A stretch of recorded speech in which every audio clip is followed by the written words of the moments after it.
Hello everyone and welcome. This is the all 12 signs video series for Mercury in Virgo, particularly the retrograde. I will be reading for Cancer and Gemini in this video. My name's Chloe. I work with card divination, astrology, and I channel energies through my body. Just one of the ways that I channel and bringing in frequencies from different dimensions to help us heal, clear stuck energy, and open up portals between that cosmos, that creator energy, and our conscious mind to help us get in alignment with our soul's journey. I focus on you in these readings, the inner work, how this energy is showing up for you. The more that we understand ourselves, the more we are pull back those onion layers of trauma responses and limiting beliefs, the more that we get in touch with our core fundamental self, the more that frequency is in alignment from our heart space, because we are being mindful with our actions, words, and emotions, and through that energy we create more peace because we are walking with integrity with the things that we do. So we aren't shaken as much. The more that we get in alignment with that, the more that it brings towards us situations that are in alignment with our soul's journey. This is the good, the bad, and the ugly as well. It's not all love and light, right? So this energy kind of helps you be able to navigate the storm, right? So difficult situations that may come up, of being able to find peace within that. And the more that we are able to do that, the less we get swept into the waves, okay? I like to do this because this helps us get an informed understanding of the astro weather that's going on. So how do we work with this energy? Sometimes it can be really difficult. When we're aware of that, we can take a step back and get some perspective and then start to co-create. That's the name of the game. We are the universe manifest in individual form. The reason why I mention this is because tarot cards, court cards can very much be linked into other people. There are certain sets of cards that can be linked into love and romance or work and business. I like to focus on you because you are the most consistent thing in your life. And so I want this to apply to everybody, because we're not always looking for love or figuring out what's going on with work. If you do have a personal question that you'd like to ask, do check out the description box where my email address is, and send me a line. I really like to excuse me, ever since I started doing these retrograde videos, I've started to get a little tickle in my throat, communication. If you send me a line and I'll get back to you. I like to tailor to the client, and that's when not only the tarot would show up as other people or certain scenarios, but also astrology, because your natal chart and the transits can both be very personal to you and be about other people and other situations in your life, and that would be more in a personal reading. Right, so in each introduction of this video series, I will be bringing in different themes linked around to what's going on with this Mercury in Virgo and the retrograde. The first part 1 was a collective reading of the retrograde in general. It was really beautiful. It was just essentially leveling up our understanding of how to operate in the 3D world from a place of love. The Empress was the first card. Very appropriate, because not only is Mercury going to retrograde, but we've got a Venus retrograde, and she retrogrades the least out of everybody. If you haven't checked out that series, I really recommend it, because she really is taking over. She's taking over the whole crew, really, she is. And the last time she retrograded in Leo was about 8 years ago, so we're starting a whole new cycle. And with this, in this introduction, right, so I'm going to pull a couple of cards while I'm talking about it. So I did a collective reading, and I really wanted to focus on the fact that, yes, we get Mercury retrogrades in Virgo. We've had quite a few in the recent years. They've all been in more than one sign. So they've either started, there's the energy of Libra come in, or the energy of Leo. But this one's all in Virgo. Oh, hello, we've got the star card come up. Deep healing and getting us in touch with our authentic self. Galactic energy coming in as well. But it's because this is opposite Saturn for the first time in Pisces in over 30 years, okay? So the star card, she's unclothed, right? So she has so few masks. We're peeling back the layers. We're peeling back the layers of how we understand and communicate with ourselves in order to serve us for our long-term legacy, right? Saturn rules Aquarius. And so we've got this energy coming through between Saturn. I really wanted to pull cards between what this opposition between Saturn, Neptune's there as well, so we can bring Neptune in.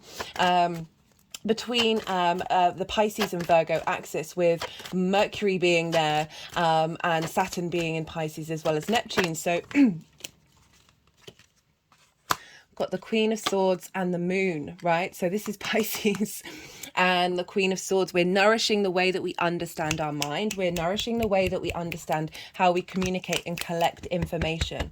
The moon, as I said, Pisces, very intuitive, very psychic, very sensitive, being able to tap into subtle energetic forms that have perhaps manipulated and caused illusion in our lives in the way that we express ourselves, as well as bringing in the magic into the 3D, into the reality, and that sort of logic of the Queen of Swords with the moon. I love that combination of really sort of bringing the practical and the fantasy together, because we do have Neptune in Pisces as well. So Virgo energy is ruled by Mercury, and Mercury is in its exaltation there. So Mercury is really strong in the sign of Virgo, and Virgo really collects information in order to facilitate the 3D realm, right? Whereas Gemini, which is very playful, the playful side of the Mercury ruled signs, of the joy of collecting that information and sharing it and being very good orators and comics, you know, that sort of energy of the trickster side of Mercury, that Virgo wants to go, well, okay, that's all well and good, but how is that, it's practical, it's earth energy, like how is that serving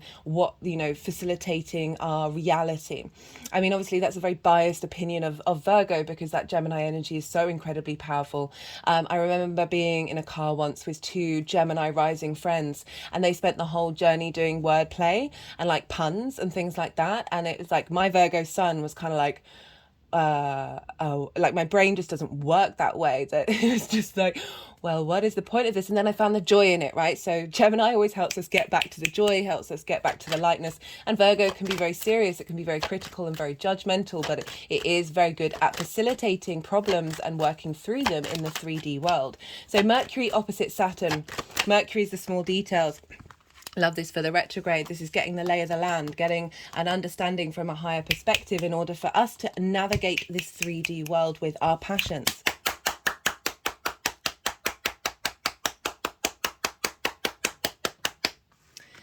And right, so Mercury, very much the small details, the messenger of the gods, is able to pass information in lots of different dimensions and other worlds, right? So very good at facilitating the transfer of information and communication. That is everything that we do. Everything that we do is an absorption of information, and that's very much Mercury's realm. And then what do we do with it? How do we break it down into small parts to understand it? Whereas Pisces, that's the bigger picture. That's ruled by Jupiter. There's an element of faith there. There's an element of acceptance and flow, and just being open to the possibilities without having to know why or how or whether it has any practical use, right? So Earth energy can be very practical, and it kind of can separate itself from that the more metaphysical side of things. And Saturn being there is giving structure to the magic, structure to the unseen. They're about bringing that unseen into reality, giving it form, giving it structure, building strong foundation. Saturn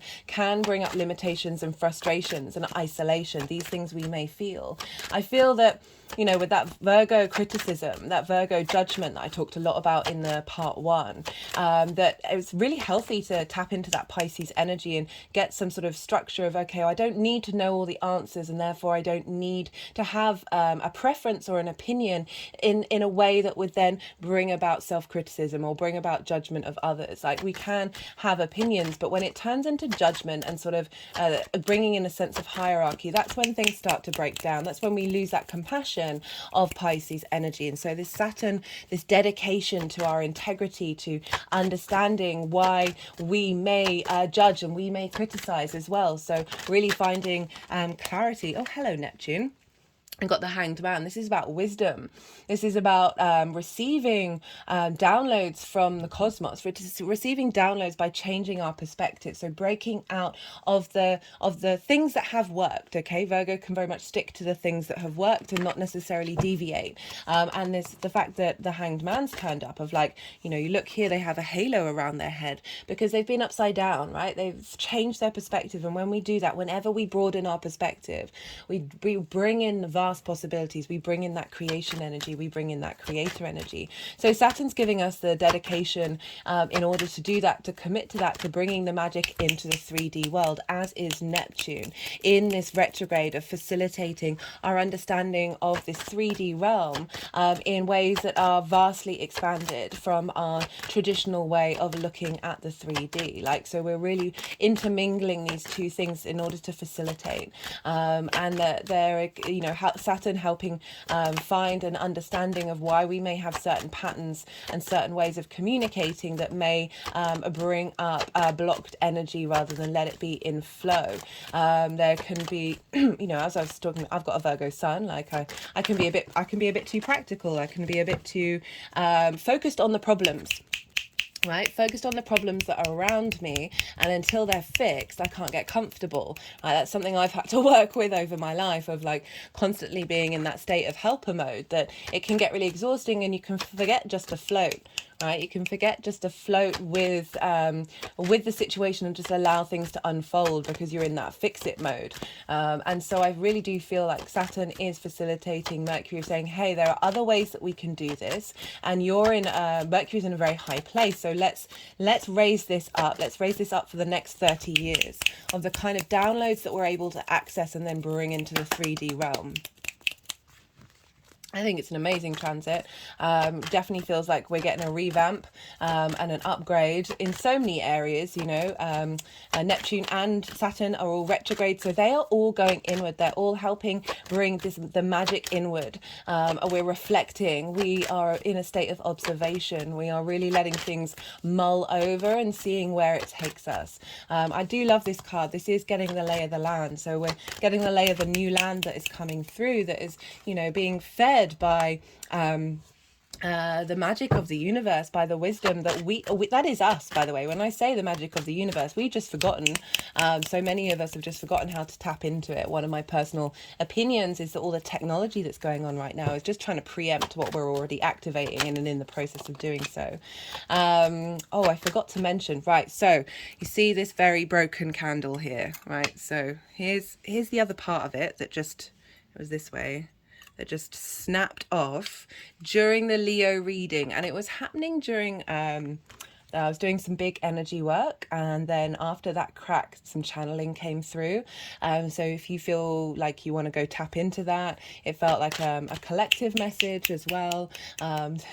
Please do so. I've been using this candle since I first did a Mercury reading on this channel. So I do want to go to the end. It's just a little bit of a shame that cracked, but that crack was right at the moment of my spine was bent all the way back. So it was an element of cracking out karmic programming.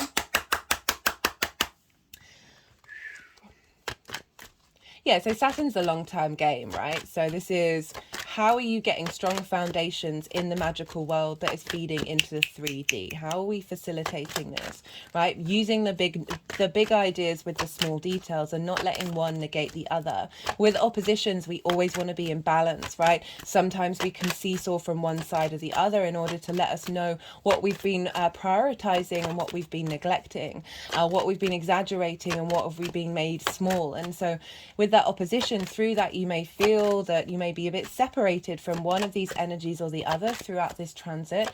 Do bear that in mind and take the time to hold space for that other energy. Take the time to see what lessons are coming up for that particular journey, and then work with it in your own personal way, and just acknowledge that this is part of what an opposition can be like. It can be, especially with Saturn, can bring about a sense of isolation. But what I'm getting from Saturn is helping us isolate the things that aren't working, the things that we need to transmute, that are based, things that we need to heal. Oh, my head's just rolled back. Things that we need to heal that weren't listened to, weren't paid attention, right? All of those things come from blockages. It's my opinion that all emotions, all response mechanisms come from love or the lack thereof. You know, I know we have this ideology that trauma facilitates art, and without difficulty, how do you strive? Well, I think there's a certain way of being able to engage with others that is not only compassionate, empathetic and kind, but also really real, right? And, you know, like calling a spade a spade.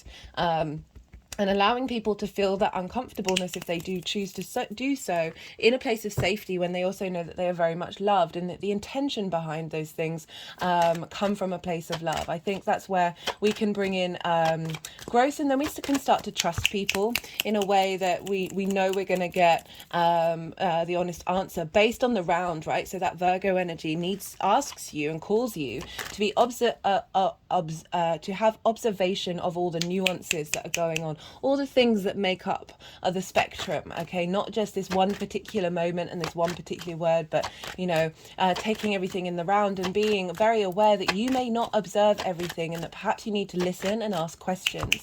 And that's not only with the people around you and the relationships that you have, but also with yourself, okay? So this is earth energy and water energy. They're bound by gravity. They're yin, night in nature. This is a time of cultivation, observation, and letting things draw towards you. So I'd always say with that stillness of allowing yourself just got the Three of Swords in reverse, allowing yourself to be still in these moments. Jupiter and Uranus are over in Taurus, which I might pull some cards for in another introduction, that they're trining all of this and they're sextiling Saturn. So we've got a lot of support coming from the earth and water signs, especially because we've got the nodes in Aries and Libra, which are yang day energy. So we've got a really lovely balance of sort of that extrovert and introvert energy, allowing us to contemplate. But my point is meditation, or just finding those moments of stillness and seeing what's going on and how you're responding socially to situations,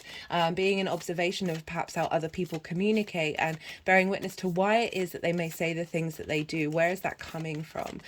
So often you can sort of sense in the body language and the tone, and you can get more nuance that way. Pay attention to your own experience and your own responses. Understand, okay, why did I say that in that way? Or like, why am I collecting that information in that way? And what is it doing? How is it serving me? And how can I build on that? How can I hold space for it and question, okay, what's underneath all of that? As well as tapping into the magic of the downloads coming in with this retrograde. Very powerful in each of the signs. I will be reading through the main aspects that are going to be happening during this retrograde. We've got a lot of support from the outer planets, and really just, so Virgo, very social mutable energy. We're very good at adapting with this Virgo energy, so we're really adapting into a new part of the cycle, and allowing space for that energy to be transformed within us, and really opening up the possibility to bring in flow, right? Mercury really wants flow. It's a very fast energy. It's the fastest planet in the solar system. So there is a need for speed for Mercury, and making peace when things are slow, right? Allowing Mercury to like, hey, just chill, right? All right, eat some food. Speaking of food, actually I might do that in a different introduction. Okay, I love this. We've got the Nine of Cups, the Page of Cups, and then the Three of Swords in reverse. Right, the Three of Swords isn't just linked into romance. This is absolutely anything that has blocked your heart energy. And it's swords, right? So it's words that people have said. A friend of mine is just reading the Four Agreements, which I recommend to anybody. So that's the Four Agreements. I read it years ago. And one of the things that really stuck with me is that how easy it is when somebody says something that we can misconstrue, and then it can get stuck in our unconscious space as being valid, that blocks off our heart space. I really feel like this retrograde is helping clear that out, especially because Venus is retrograde in Leo, which rules the heart. So they're all in cahoots with one another, I tell you guys. But that Nine of Cups, right? So feeling confident, feeling good about yourself. It's, it's called the wish fulfillment. Wish upon a star. We've got Pisces energy, very magical. Like through this journey and getting the lay of the land and finding deep wisdom, we are able to understand what are our wishes. How do we want to manifest in the world? With this card, I always say, look to those 9 cups as all the areas of your life and imagine that they are full, right? Finding gratitude and a sense of abundance, even when all our wishes haven't been fulfilled, really opens up space for new neural pathways and new frequencies to come in that facilitate. It's difficult, it takes practice, right? The retrograde can be a great time to practice that. You know, there is an element of delusion being a good thing, right? While at least acknowledging that you are being so, in the best possible way. Like, we can hold space for lots of different versions of ourselves. That's also another message that has come through. I've got the Page of Cups. This is, you know, very romantic, very intuitive, very creative, very playful energy. This page is, you know, looking at a fish in a cup, right? And, you know, there's the unusual, the unseen. Look out for synchronicities. Look out for patterns that are forming around you, and seeing, okay, what were you doing before that all started happening? How were you working from a holistic understanding of integrated space? And that's when you start co-creating with the matrix, basically. So the Three of Swords in reverse is saying, through this energy, we're really going to be fine. Really, like, we've all, you know, I'm sure we've all been hurt. I can't imagine anybody who hasn't faced some level of trauma. It's all completely relative. That making peace with that, finding wisdom in that, you know, that Hanged Man that they're really focusing on, of like tapping into that which is bigger than you but is also you, and knowing that everything flows through you, and that your heart has the vast capacity to heal. And when we operate from our heart space, this is so very fundamental. We can be real with each other while still operating from a place of love. But I love that we've got a lot of that cup energy with that Two of Wands, of saying your passions motivate and drive your emotions, which feed the way that you communicate. And when we communicate from a place of love, we are able to speak our truths, you know, like, just, there's so much manipulation in the world. Do we need to do that to ourselves in a way that, what am I trying to say? Manipulation is such a funny word. We're all constantly doing it, to be honest. You know, we're all little tyrants running around in our own reality. And we can get very triggered when that breaks down and things go wrong. And the retrograde happen, you know, typically with Mercury retrograde, things do feel a little out of sorts, right? That there is a slowing down of the motion of the movement, right? And Mercury really does like to go fast, so it's a going against one's nature, and finding peace in that, despite what's going on. It just opens up the world. It really does. So they're just clicking over my third eye.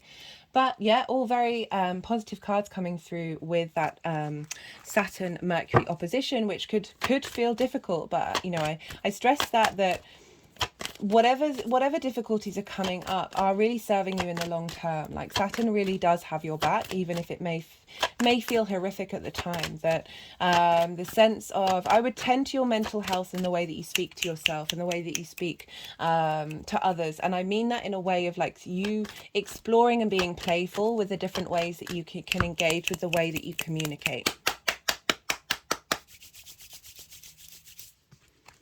And lean, even though this is Mercury in Virgo, find that balance of whimsy and practical.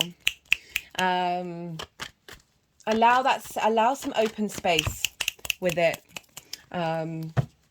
Let's see what final card wants to come through for this particular reading. The Two of Cups. So this is about union, this is about respect. So I was just talking about whimsy and practical, of like, don't let one thing negate the other.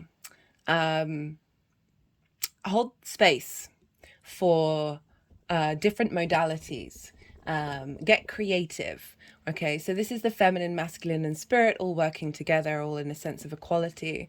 There's a caduceus here, which is the symbol of Mercury, one of the symbols. Like, it represents healing.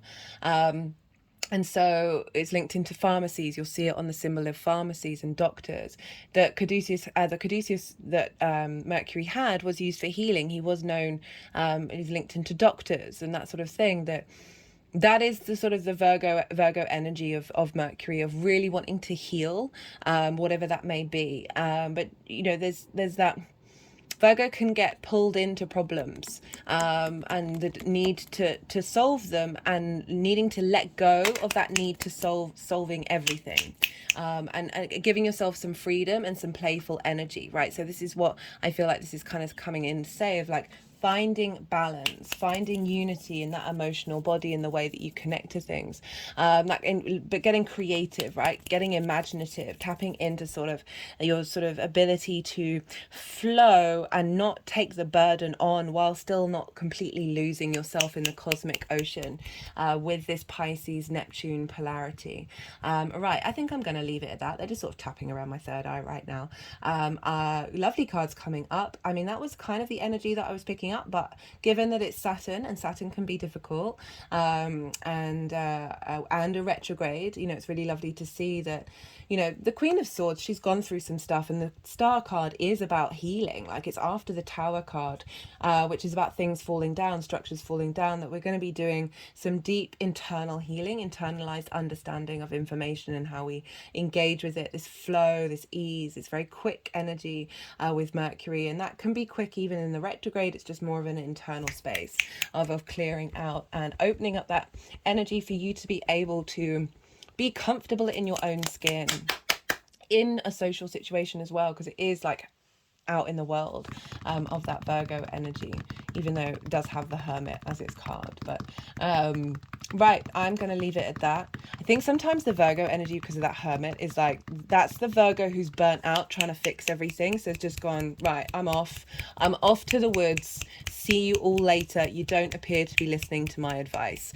Oh, where's my other foot?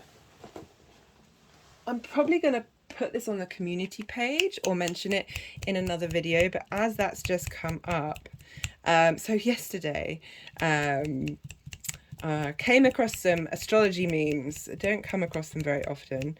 Where is it? And there's one for Virgo. And it was a list of all the signs and how they apologize, and this one came up about Virgos. This is how Virgos apologize. I'm sorry that you may feel that way, but maybe if you did the things as I told you, you should have been, as I told you they should have been done, that you wouldn't be in that situation right now. I care about your feelings, but I told you so. So essentially, you didn't do the advice that I told you to do. And then Virgos get a bit annoyed because they're like, well, I've already told you, but you went and did the same thing. And right, I'm off. That's the way the Hermit comes in, is like, bye, I'm out of here. You all sort out your own problems. And I feel like this retrograde is really helping rebalance that Virgo energy and help give it support and nourishment from the cosmos, right? From the creator energy, where we feel held and not burnt out. So, right, I'm going to leave it at that. I will be reading for Cancer and Gemini. Be good to yourselves, be good to those around you, and most importantly, be well until we meet again. Cancer rising. How you doing, Cancer? For those of you just looking into the Cancer energy, look to where Cancer falls in your chart, the house that it's in, the themes of that house, and apply those themes to the messages that come through. Take what resonates, leave what doesn't. It says if that Cancer energy has now moved to the first house. Well, Cancer, regardless of whether this is your rising sign or not, Virgo energy sextiles Cancer energy. You are both yin night in nature. You've got something in common, right? You've got that fundamental. So the yin and the yang side of it, like that's the root of the signs. And so... this means you've got your baseline in common with one another. It's an aspect of Venus. She wants to bring creativity, harmony, love, appreciation, a sense of value. And like for me, it's brainstorming, right? So there's two different signs, Cancer and Virgo. One is water, one is earth, right? But you're both yin, night in nature, but your Cancer is cardinal and Virgo is mutable. So you've got two out of the main three things in common. Sorry, I'm just going to pause for a second. Okay, Cancer, sorry about that. I just felt like my words were disappearing into themselves, so I thought I'd go and sit and clear the energy. I was talking about the sextile, so an aspect of Venus. This is a creative aspect, right? So brainstorming. You've got the fundamentals in common, but you've got lots of things that aren't. And so you're able to understand each other's nature and be able to come up with new and creative ideas. This is also an appreciation of each other, bringing a sense of value to that which which is different, and bringing harmony and connection. That is what Venus is all about. And so you have this retrograde, as I said, sextiling your Cancer energy, regardless of whether it's your rising sign or not. But for Cancer rising, this is in your third house. This is the house of the goddess, right? So the ninth house is the house of the gods. Those are your big picture philosophies. And the third house is where we bring these big picture philosophies into our day to day.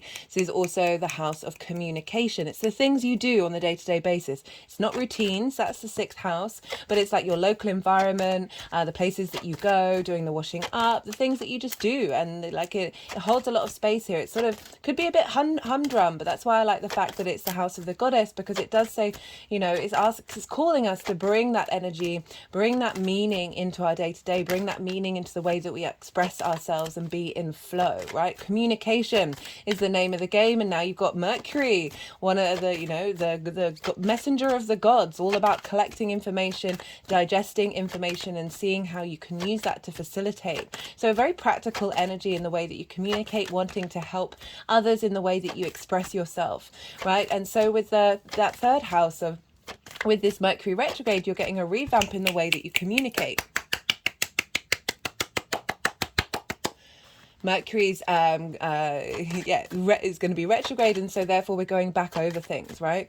I'm going to be pulling cards for 4 different piles, and it's the first 3 piles are representing each 3 stages of the retrograde. So as of today, Mercury is now in shadow, which is why I've been feeling this energy quite a lot.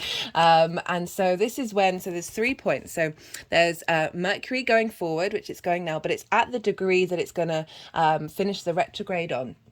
So it's going to go forward, it's going to stop, and then it's going to slow down, and then it's go back again. That's the retrograde. So the shadow phase is the first phase of going direct, but going over the degrees it's going to retrograde over. It's going to go back. It's going to go back over those degrees. It's going to stop again, and then it's going to go forward, right? The way I see retrogrades, it's not really until the planet goes into a different degree that's beyond the retrograde phase. I see it as chapters and sections of a book, right? So you can have big sections in a book, but they've got lots of different chapters. You know, so when Mercury goes out of shadow the other side, and this is on the 30th of October, that's when we're starting a new section in the journey of Mercury, and that's when things start to really get going over everything that we've learnt during the retrograde. So the first pile is going to be for that shadow phase from now until the 23rd of August. All the dates are in the description box. All the decks are in the description box, as well as I'm going to list the aspects that I'm going to talk about later on there, so you can go and check those out. I'll put the degrees there as well, so you can see how this correlates with your own personal chart. Maybe write these things in your diary, so you can sort of have an idea of what energy is showing up, and you know, just be in a state of observation of it, right? So the first pile is for the shadow phase. The second pile is for the retrograde itself, and that's from the 23rd of August to the 15th of September. And then the second phase is to it's the post shadow phase. Well, it's the not the post shadow phase. It's the direct shadow phase. And that's going up to the 30th of September. Oh, goodness me, I said October. That's because I've put out, after next to 30, I've put out of shadow, but it looks like October. Goodness me, my brain today, right? So, you know, blame it on the retrograde. I try and not blame things on the retrograde, but sometimes you're just like, oh, okay, I see you. I see you and I feel you. So that's till the 30th of September. So then that's when things kick off. The fourth pile is how this energy is going to manifest moving forward, like everything that we've learned, how that's going to integrate and implement in that Virgo area of your chart. Right, so let's go back to the shadow phase. So the shadow period can often be very loud. It can be louder than the retrograde itself, and it's showing you hints. It's like unconscious, that shadow space. What's your unconscious trying to tell you at this time that you're then going to work on during the retrograde phase itself? You're going to have a little more ease and flow with it, because the way that I look at the retrograde is like, it's often really useful to go over something more than once. Okay, so let's imagine it's a book, or it's like a lecture, or going into an environment that you haven't been in before. The first time you do that, I always think about of like when you walk to somewhere or you travel somewhere new for the first time. You're taking in all the information. You sort of second guessing yourself, because you're downloading all the environment, and we're meaning making machines. We're constantly in a state of survival, that we're trying to collect all that information, and it's often on the way back or the second time you do it that you're in more flow because you're familiar with something. So that's what the retrograde's about. The way I talked about a book, right? So reading a book for the first time, you're in learning mode. You're like downloading all that information, and then once you go back over it, you go into contemplation mode, because you've got an understanding of what it is, and so you then can sort of explore it for yourself because you're familiar with that energy. And then the third time, that's when you really refine it. That's when things really start to get integrated into into your psyche, into your inner world. And then when we come out the other side and we move into new territory, that's when everything can sort of like really fly off, okay, and really start to get going. So as I said, that shadow phase can show up quite loudly in your life. It all depends on your chart, and it depends on the retrograde. And so sometimes they don't, and sometimes they do. But I just want to let you know, for some of you, this may be showing up quite loudly over the next, how many days? 19 days we're in shadow phase. And then that's when we can sort of start to understand what energies are cropping up, where our unconscious space is, what's it trying to tell us, how we're able... Oh, hello. It's the first time the Magician's come out. This is the Mercury card. Love that for you, Cancer. Very brainstormy, very understanding that you can work with lots of different resources with that earth and water, cardinal and mutable. And the Magician's all about that, but I'll come back round to the Magician later when I start to talk about the tarot. That things can crop up in your life, that often people in your life where it could be so many different things. Like I see it in so many different ways, that someone can come back into your life that helps you know that you've resolved a certain issue, that you're no longer needing that in your life. It can be somebody coming back into your life where there is something that's unresolved that needs to be resolved, as well as something new that's helping you on your new journey. It's not just about other people, but that is definitely can very much be a thing. It can also be about information that comes up into your life. You're rediscovering old ways in which you communicated and reflecting back on that, and looking to the past and understanding, okay, where did I come from and how did that happen? Going back to local environments, like the third house is also short distance travel, as well as learning something new for the first time, because it's linked into schools, that you may find yourself going on trips to places that you haven't been to for a really long time, and you're sort of stepping back in time and embodying an old version of yourself, and that kind of really can help clarify and understand the journey that you've been on and how much you've already worked and grown. As I said, also reminding you of things that you may have forgotten about yourself that really help bring in a sense of clarity of embodiment of all those different versions of who you are.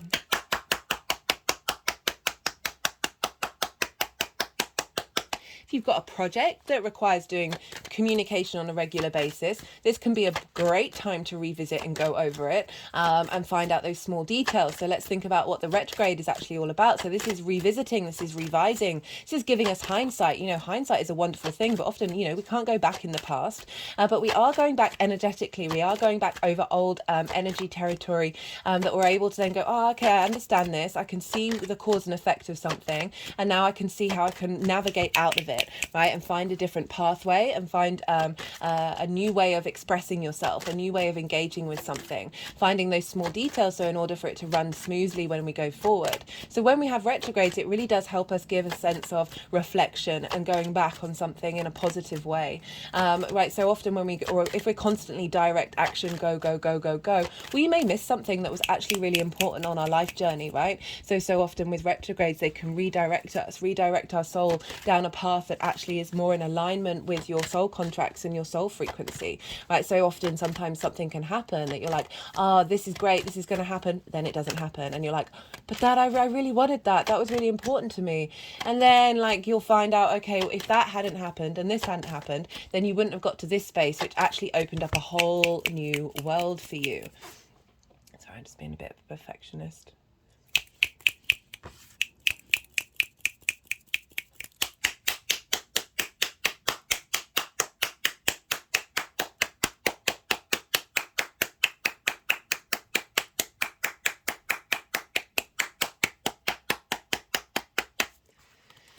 Speaking of perfectionism, can be a great time to refine things. And I mean, perfection is a troubling word, right? So Virgo can really suffer from this of needing things to be perfect. Oh, I didn't want that one. That was the King of Wands. We'll see if that one wants to come out again. Of needing something to be perfect. And sometimes that can be really deliberate. What's the word? It can stop you in your tracks, right? It can stop you from exploring different avenues that might not be the exact ideal of what it is that you want. So I really feel like this transit is helping us work through those blocked ideas that we have around perfection and really be able to open up different pathways. As I said, that retrograde can bring out so many different things that we may not have even crossed our minds. And so, as I said, you can have a reassessment of what your local community is. You might find yourself wanting to move location with this, and like realizing, okay, this isn't what I needed. I need to be around this kind of energy in my day to day, and this isn't working. It can also very much be about how you express yourself, how you communicate, what lens in which you communicate, and how that is getting a revamp and boosted. Okay, so Virgo, as I said, can really be facilitating and really want to help. Sometimes we can help too much or and sacrifice ourselves. This is about a rebalancing of that, if that is the case for you, where you don't feel that energy is serving you in the long term. It doesn't mean about not giving yourself and not facilitating, but finding a healthy balance. It's very earthy. Obviously, this is Virgo, is an earth sign, very healing energy, a reconnection to the earth in your day-to-day basis. Going out for walks could definitely be a really good thing to do with this transit, and seeing what things, ideas come up when you're just, I love walking. I love walking everywhere. It's very much a mindful meditation, listening to music as well as, stimulating another form of communication and seeing how you respond to it. These are all great things that could be done during a retrograde. And so this is sextiling your first house. And so this is your first house, is how you embody your sun or your moon in your actions and your deeds. This is your body, your vitality, your appearance, your character, and often how other people see you. So we've got this connection to how other people see you in the way that you embody yourself with the way that you communicate. So this may be a revamping of perhaps if you've not felt seen, if you've not felt people understand the way that you express yourself, that this Mercury retrograde is really doing a refit on that, and really reassessing that through this backward motion, as well as finding creative ways for you to communicate in the way that you embody yourself, for you to understand how your character is a reflection, how your communication is a reflection of your character, and being, perhaps this is an earth energy, it's your night in nature, being a bit more mindful and a bit more taking pause in the way that you communicate and being more integral with the way that you speak, right? A reason why I bring up integrity is because Saturn is opposite this. I pulled cards for that in this introduction. If you haven't seen the introduction for part 1, that was sort of a general collective reading for the retrograde as a whole. And in this one, it was for the opposition with Saturn and Neptune. So Saturn and Neptune are over in Pisces, and this is over in your 9th house, the house of the gods, the big picture philosophies, your morals, your ethics, your principles, your philosophies, your connection to book religion, spirituality, nature, and science. This is all about perspective, right? Broadening and widening your perspective. I mean, that's the same thing, isn't it? Broadening your perspective with more integrity, but also bringing the magic into that with that Neptunian energy of Saturn giving it structure, right? There may be an understanding of cause and effect of how your perspectives of who you are have affected how you communicate, right? So we can have a lot of trauma all around the chart. And I know I focus on trauma quite a lot, but that's because, well, collectively, I feel like we're all dealing with it in numerous different ways. That Saturn is really facilitating this of giving you the strength of character to be able to be mindful and diligent in the way that you express yourself. And I mean that in a really healthy way that isn't limiting joy or wonder. In fact, it's bringing the wonder in with Neptune, of bringing the magic of the world into the day to day. And so we've got this opposition for all of the transit, right? Regardless of whether it's by degree or not, they're influencing one another. Mercury is exalted here in Virgo, so really raised up high, very powerful Mercury. It is its own sign, and it's the only planet in which it's exalted in its own sign. So exaltation, if you imagine that each sign is a realm and they have a certain way of going about things. In this realm, Mercury has a massive temple, right? Like the the people of Virgo embody the higher qualities of that Mercury energy. And really give strength to the ability to observe in the 3D realm, and then utilize that and facilitate that, and be able to shift and change and figure out where the problems are and be able to work through them very easily. And so this is a wonderful energy where Mercury is very strong opposite Saturn, which could usually be a very difficult transit. But I mean, it's not that it isn't going to be difficult. There's still that very much that element, but our ability to navigate that with Mercury is really quite accentuated in this transit. So it's not me trying to negate the fact that there may be difficulties. There may be a sense of isolation, of separation, or a sense of authority coming in, of your that is impacting the way that you communicate. Use these lessons to understand, okay, why is this blocking me? Why am I bothered? So they're just clicking around the throat chakra. Right, so people can have opinions, other people can have authority. It doesn't mean you have to take it on board, doesn't mean you have to affect it, but you can see why you may be responding to that, what nuances within you that feels threatened by that, and or shaken by that may have blocked you in truly being able to express yourself. So when you get triggers like that, it's a mirror to help you see what's hidden in your unconscious space that may be blocked, and then you can sit and work with it, and it's a phenomenal thing, right? So having as I said, having a connection to nature, going out and moving around, okay? So mutable energy likes to move, likes to change, likes to shift, very adaptable. So I do recommend a sense of movement coming into your practice, right? Also Virgo is earth, it's linked into the gut, and so I'm going to probably talk more about the gut and Virgo in a different video, but in an introduction. But I have been mentioning it in all the signs, because in case you're not watching them, which is fair enough, I do appreciate how precious everybody's time and energy is. That the gut biome, you know, we've learned so much, it's become so apparent that there's more information being shared from the gut to the brain than the brain to the gut, right? So our gut is very powerful. When that's not happy, the rest of us is in inflammation and out of balance. This time with Mercury retrograde, this is a real good time to go over your habits, the things that you do on a day-to-day basis, the things that you ingest, and, you know, prioritize making sure that you are in communication with your body in a healthy way. That, you know, Taurus is ruled by Venus, which can be more the pleasure principle. Capricorn is ruled by Saturn, which is sort of more long-term legacy and a bit more work orientated, whereas Virgo really is linked into sort of the healing practices in terms of herbs and making sure you have the nutrition that you need. And, you know, I'm not judging anybody, but it's come out in so much science that the more processed food that the more inflamed we are, right? The further it gets away from the original origin, the less support it gives to our bodies. So that may be something that you want to be mindful with during this retrograde, of like reassessing, okay, how do I want to communicate to my gut, right? And, you know, that's where our intuition comes from. This is a very powerful energy. Of getting that in alignment and getting that in ease, and making sure that we are reducing the inflammation in our body. I feel like because of the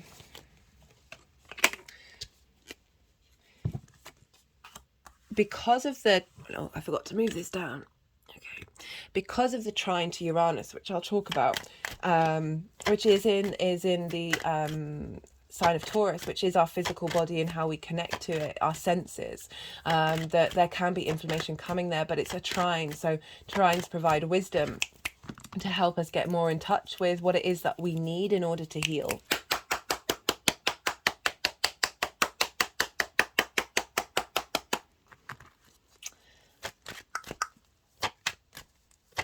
Right, what else did I want to say about the third house?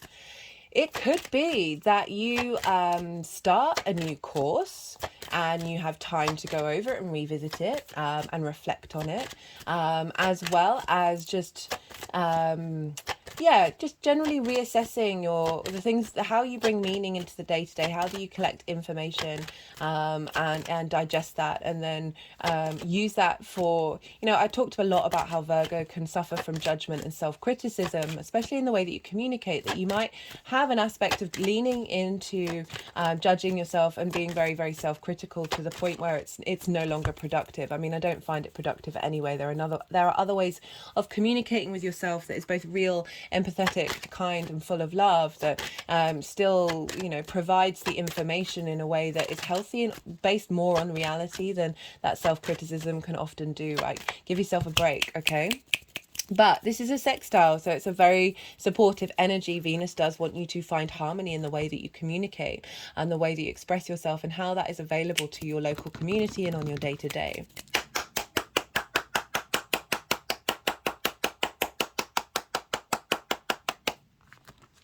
Okay, so I am right. It's 30 years since Mercury has been in Virgo opposite Saturn.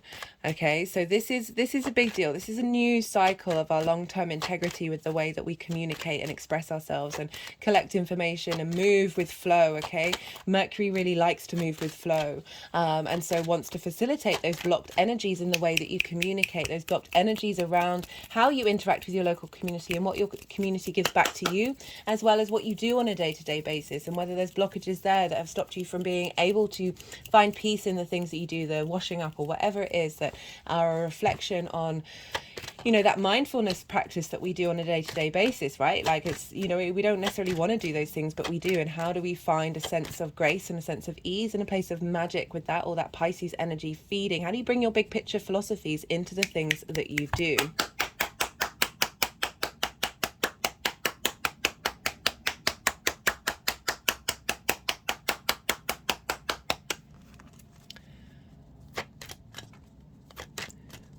Right.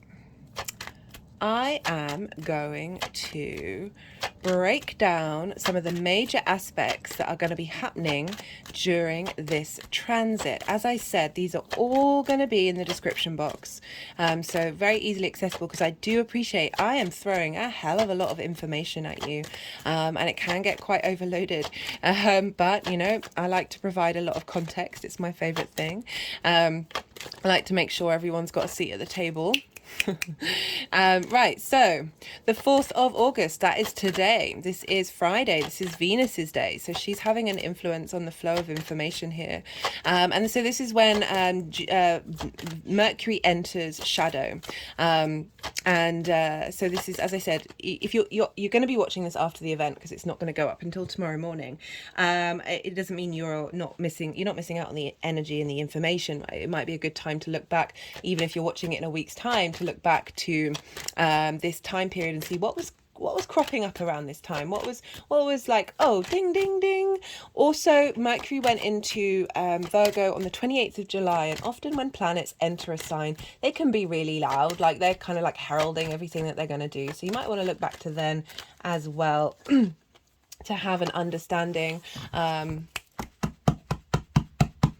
of what might be showing up. And so on this day, the moon's been in Pisces, and it was like early hours of the 4th that Mercury went into shadow, and so the moon was there with Saturn, so we're getting intuitive hits about what this is all about. What do we need from the cosmos? What do we need from that collective emotional unconscious space where there is compassion and empathy, and the ability to tap into magic, like and also like the bigger collective understanding of how this is showing up for us, with Saturn, of like, okay, how are we going to instigate this in the long term? Well, let's give some clues and understanding. And I love how the Saturn energy is really such a huge part of this transit, especially with the shadow.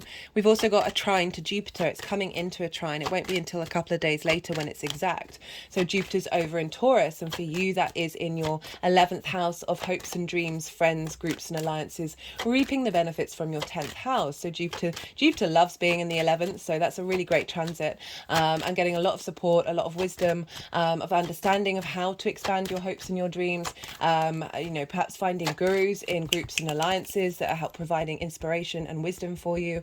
And all of that is feeding into a trine into Mercury, down in how you communicate. So really being able to communicate your hopes and dreams in this shadow phase of, and perhaps understanding where the blockages are, right? Where the things aren't in cohesion, where the things aren't elevated, and Jupiter's providing that expansion in order for Mercury to understand what it needs to work on.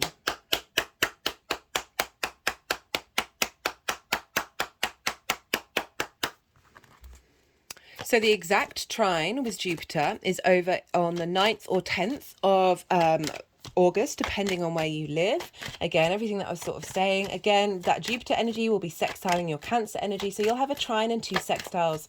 Jupiter, a trine is an aspect of Jupiter. So it's another aspect of a benefic. Sextiles and trines are very easy flowing energy. It can be very inspirational, very creative. So a trine elevates. It wants to bring wisdom and expansion and cohesion of bringing things together, a sense of knowing, because you're both earth, they're both earth elements. They are both yin, night in nature, but they're different modalities. So Jupiter is fixed and Mercury is mutable. Virgo is mutable. So this fixed energy of, okay, what's serving us in the long term? What can we keep maintaining?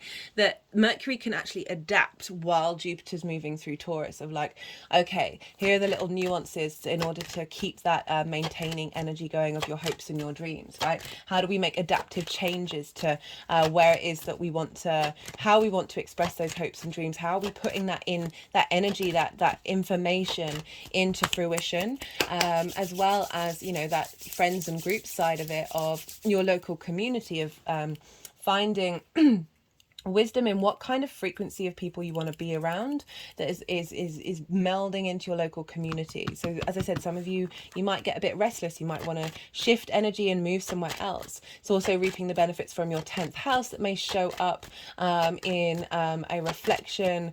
So you may get some wisdom and understanding about what it is that you can reap from your 10th house, and how you can facilitate a change, an adaptation, a growth in the way that you communicate and express yourself that facilitates that.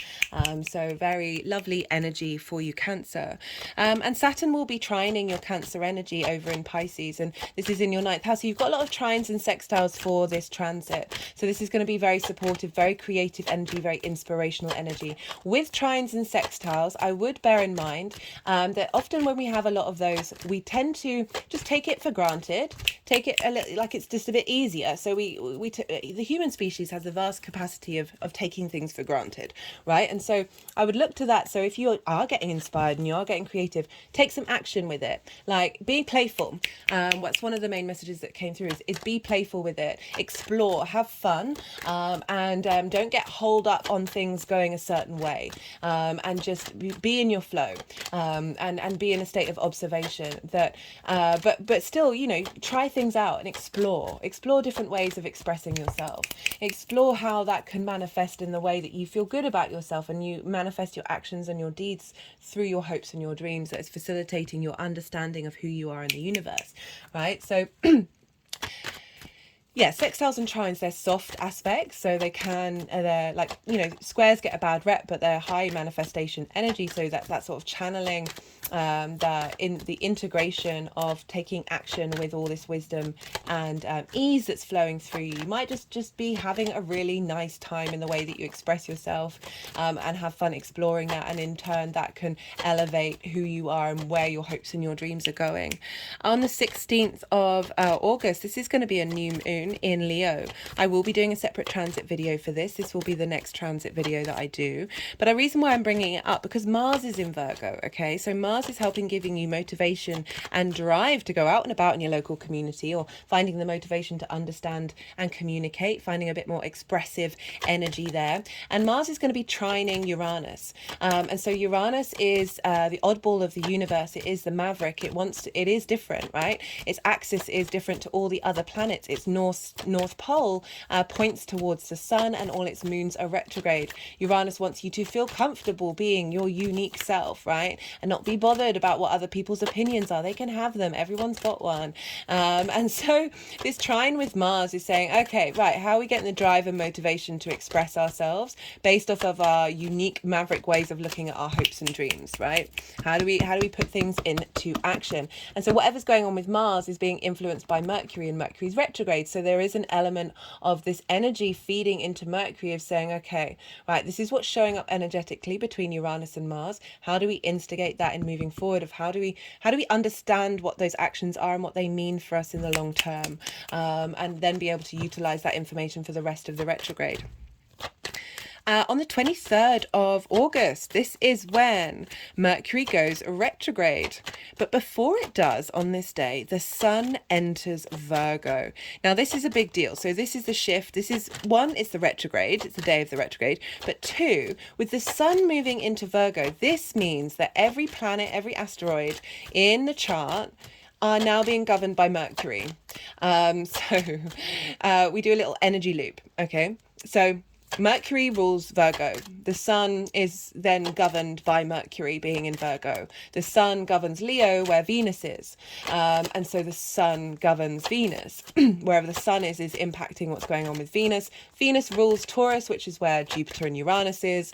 Jupiter rules Pisces, which is where Neptune and Saturn is. And Saturn rules Pluto. So those are all the planets that are all being influenced, if we go back, by Mercury. So this retrograde, the day of the retrograde, Mercury's like the top dog energetically on the day of the retrograde. This is powerful stuff that is really bringing all the collective planets as well as the personal planets together to help inform and infuse a longevity energy in and facilitating the 3D personal part of it as well into Mercury at this retrograde. It's got all that information from all those planets, and it's saying, hey, how do we utilize all of that for the way that we communicate, right? How do we bring that longevity, that wisdom, that depth, that integrity, that uniqueness, that magic, that the love, the vision, the motivation, all of the key words for all of the planets into Mercury? This is just beautiful,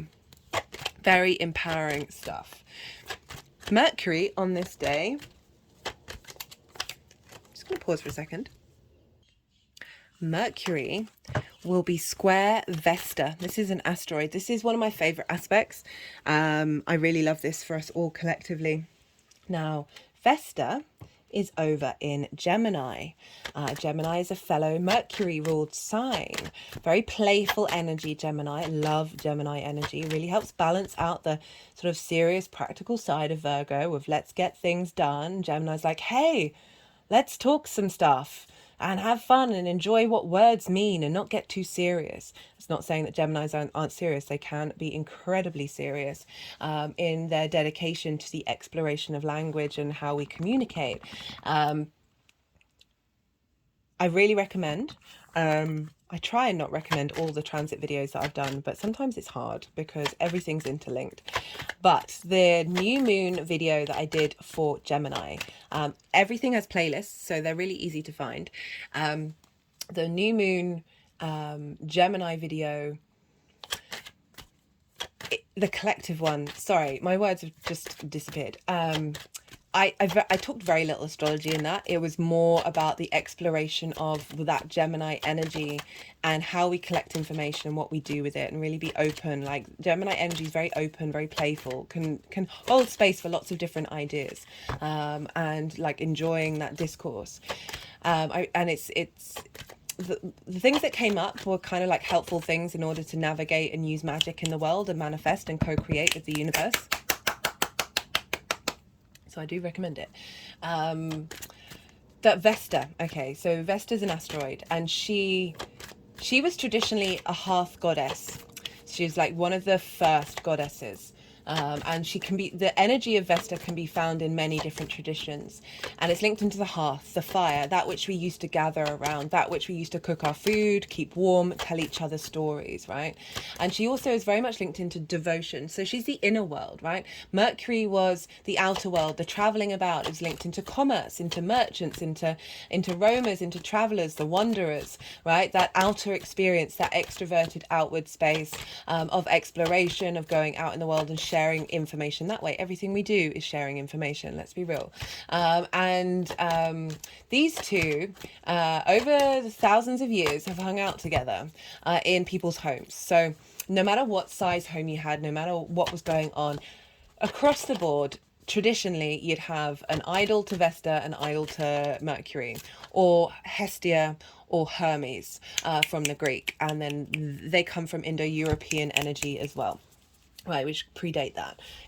And so it was they would always have these two energies together, representing the inner and the outer world, and bringing them in communion with one another and honoring them, that they are not separate, even though they are separate, because we have paradoxes. And that's the wonderful thing about the universe, and I talk about that in the Gemini video, that these two energies, they love it, they hang out, they love each other, right? Maybe they bicker because they might be a bit like siblings, and they're a bit like, oh, you're taking up my territory, but also like that deep love. My hand has just gone over my heart chakra.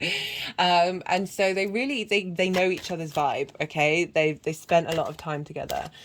In the Roman tradition, it's called the Vestal Virgins. They were called the Vestal Virgins, and there was a temple in Rome, and it had a flame, and this flame was tended to and kept alive by the priestesses there.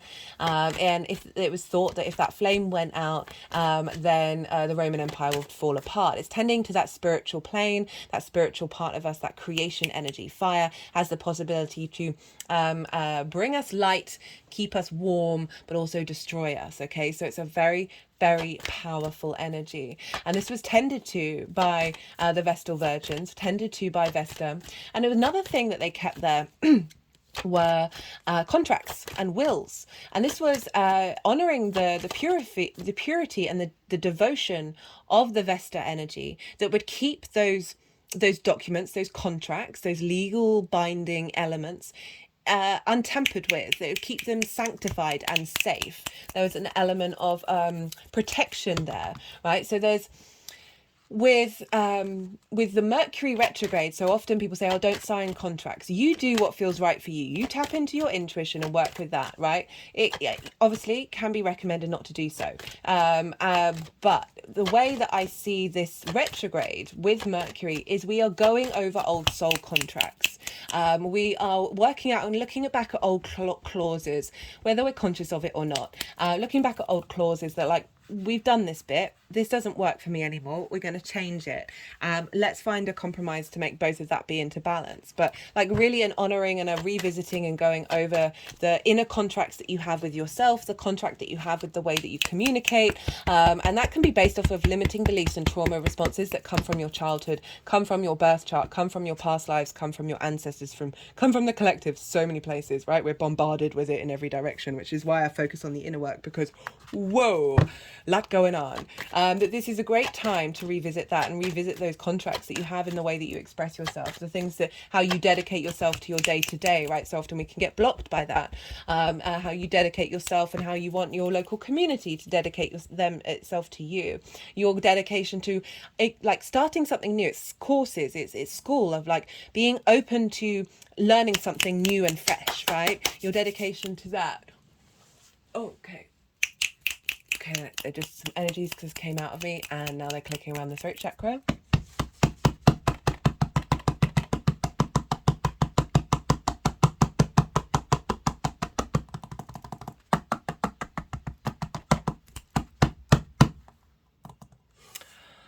Ooh.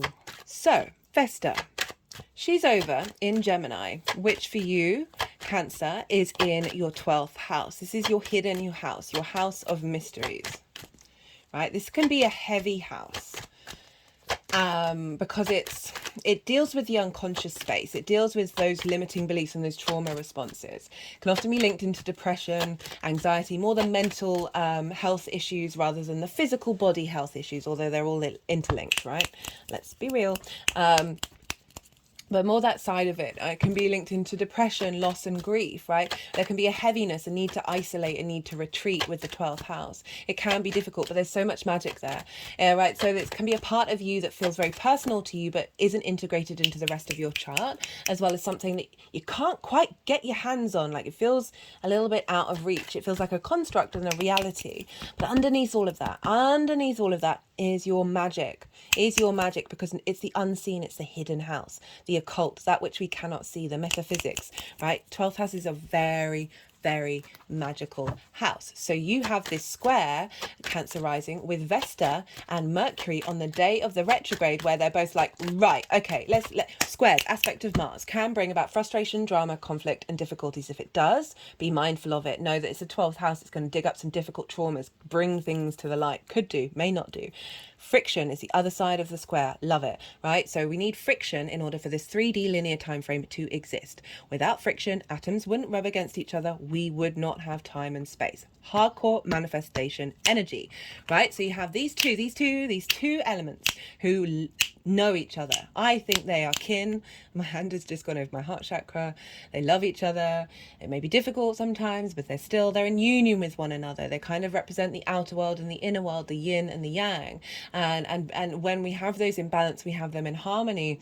This is when we are in flow with ourselves, okay? The Two of Cups, right? This has come up a lot for this reading, which honestly, it slightly surprised me, but you know, I'm into it, and I totally get it. That Vesta's over there being all her devotional self, right? She's honoring your unconscious space. She's honoring the magic within you. My hands have now gone back over my heart chakra. She's facilitating and supporting you, getting you to be devotional to your unconscious space, those hidden parts of who you are, and be mindful and tend to that flame. She is shining a light in the darkness. Okay, and so now with this square, where she's holding all the contracts, okay, wherever she goes, we can have that. We're able to then enter the temple of Vesta and then alter those contracts.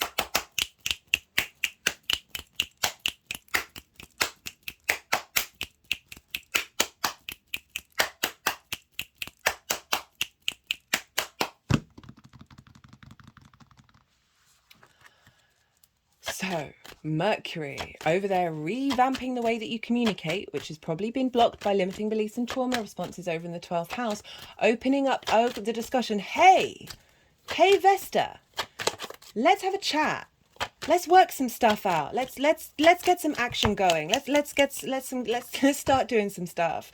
Let's start understanding what soul contracts have been finalized. Where is the fact that we got the Ten of Swords is just great with the Four of Pentacles. I love it, which I will talk about later. That this is very karmic, this energy. That let's revisit the terms. Whether this is conscious or not, I'm not saying you've got to go out and do this, you've got to go and consciously do this. You can really sit and be mindful, be in observation that this is part of the journey that's coming up, right? This is what we're spending time collectively, in my opinion, working through of the contracts that need to be in alignment with our inner devotion, right? That inner space, and honoring that as well as the outer expression of that inner devotion. That these two are working together. They're familiar with each other. They're kin. That they're able to facilitate your awakening of magic, and that how that is brought together in a way that is in union with the way that you communicate. In union with what you draw towards you in your day-to-day, right? The synchronicities. Bringing the magic into your day-to-day. What a beautiful thing. Right, so that I love talking about that aspect so much. We also have the moon over in Scorpio. And so you have Scorpio in your 5th house of your creation energy. So the moon, our intuition, how we nourish ourselves, how we nourish those around us, our emotional body, our needs. How do our needs being met? What needs haven't been met? And this is sextiling Mercury on the day of its retrograde. Tapping into the deep reservoirs of your Scorpio creation energy for you, 5th house, right? Creation energy, your fun, your joy, your amusement, the thing that brings you a spring in your step. The possibilities of creation are in the 5th house. It's a phenomenal house. It's the house of joy, right? And with the sextile energy, brainstorming between the moon and Mercury, really also trining your Cancer energy of how you embody yourself. So really harnessing your pure creation energy right at the depths of that Scorpio, bringing it to light, and feeding that into the way that you communicate. So Mercury's like, okay, I'm getting these intuitive hits from over here. This is how we're going to integrate it. This is what we're going to do. We're going to bring some joy in the way that we communicate. We're going to bring creation energy into the way that you communicate. A revamp in your pleasure principle that is facilitating your expression of that. And when I say pleasure principle, it's not just about sexual relations. It's absolutely anything. You can go about your day and find pleasure in whatever it is that you're doing. You will be amazed at how transformed you become. And this is a hard practice for us all to do, but this might be something that you really want to do with this transit, especially because the retrograde is so. This is when the planet is stationary. The planet gets stationary at the beginning of the retrograde and at the end. And when they are stationary, it's very powerful energy that imprints the rest of that journey, right? So we've got this imprint from the moon of your creation energy, of how that is facilitated into the way that you communicate. We also have a trine with Uranus. And so this is, I talked about this a little bit already. This is over in your 11th house of hopes and dreams, and being your individual self in a group and a community, right? So finding the wisdom and understanding of what next level of your elevation of your communication that's going to facilitate you being comfortable being yourself in groups, in alliances, as well as facilitating those hopes and dreams. Mars is also involved. So even though this is at 21 degrees of Virgo, Mars is at 27, so it's a little bit of a wide conjunction, but it's still very much involved. And we've also got, so that's at 27 degrees of Virgo. We have an opposition with Neptune at 26 degrees. So it's still an opposition with Mercury and an opposition with Mars of our motivation and understanding of our drives and passions, with the revamping of how we communicate, of bringing the fantasy, the magical, the idealistic energy of Neptune, the everything all at once, that creator energy, the creation source. This table is existing and not existing at the same time, opening up to magic and bringing that in to Mercury of like, okay, how are we going to express this, right? How are we going to facilitate this? We're going to build on this through the next part of the leg, right, of the journey. We also have Pluto, hello, over at 28 degrees of Capricorn, and this is Capricorn for you is in your 7th house of one-to-one relationships. This is business partners. This is one-to-one clients. This is intimate friends, as well as long-term committed romantic relationships. It's linked into marriage. It's also linked into contracts. Right, so Pluto's there. Pluto's been there for a long time. Well, since 2008. Went back into an Aquarius, but we kind of know the Pluto vibe. And this is Pluto for me, this part of this transit. Yes, it can bring up fears, but it's bringing up riches from the underworld, right? That which has been hidden, riches within us that have been hidden, that help us tap into our magnetism, our power, and I say power in a way that doesn't invalidate anybody else's power, but just that internal strength in the way that you operate with people on a one-to-one basis, that is trining Uranus, this your hopes and your dreams around those things, and feeding into Mercury of, okay, let's get this into balance, of facilitating all of this earth energy and making it practical and solid and bringing it into the 3D realm, finding wisdom and cohesion of all of these elements together, along with Mars. Love it. And that opposition of Neptune, and Neptune is sextiling Pluto as well as sextiling Uranus. So we've got trines and we've got sextiles and an opposition, and just love it. I think it's a kite formation. Yeah, it's a kite formation. And so we look to the tail of the kite, and the tail of the kite is Mercury, right? So that's the focal point. All of this energy is feeding into Mercury. And on the day of the retrograde, guys, like, love it. Love it. Right. On the 4th of September, this is when Venus goes direct. And on this day, we have a trine between Mercury and Jupiter.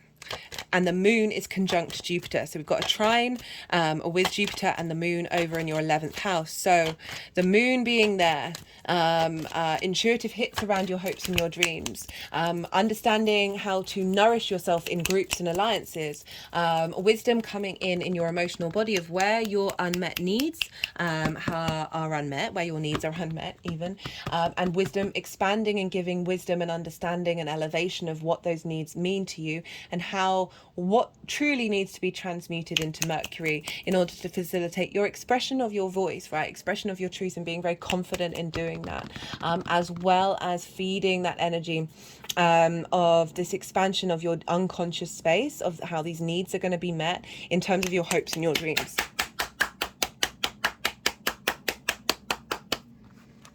Two days later, we have the Sun Mercury cazimi. This is the midpoint of the retrograde. So up until this point, Mercury has been what's called an evening star. This means it rises in the evening or at dusk. Okay, so after the sun has set, Mercury pops its head up. And an evening star, when planets are an evening star, they are looking more to the past, right? They are in a state of observation. It's more strategy based. It's more cultivation. There's a softness to that evening star. And now on the 6th, we're going to have the cazimi. This is when the sun conjoins Mercury, or Mercury conjoins the sun. And this is when we get downloads. Whenever we get a planet conjunct the sun, this is a seeding point in the cycle. This is downloads from the vitality, the vision, the direction, the animation of the sun.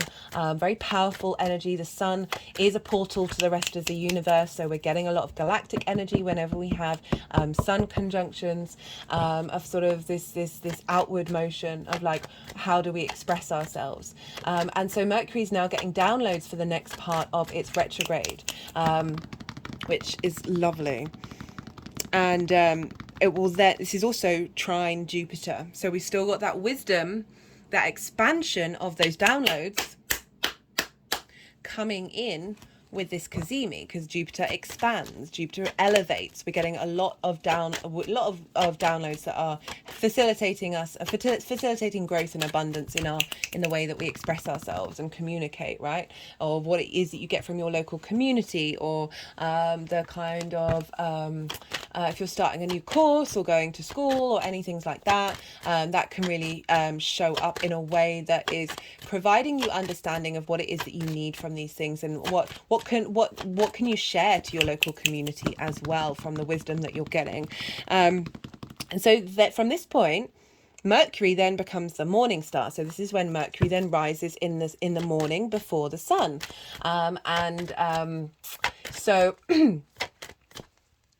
this is more future orientated. This is more action based. Even though it's still the retrograde, it's halfway through, we are now looking to the future. So we've collected information from the past, we've digested it, we've had downloads and upgrades that are now facilitating everything that we've learned moving forward, right? And now looking to the future.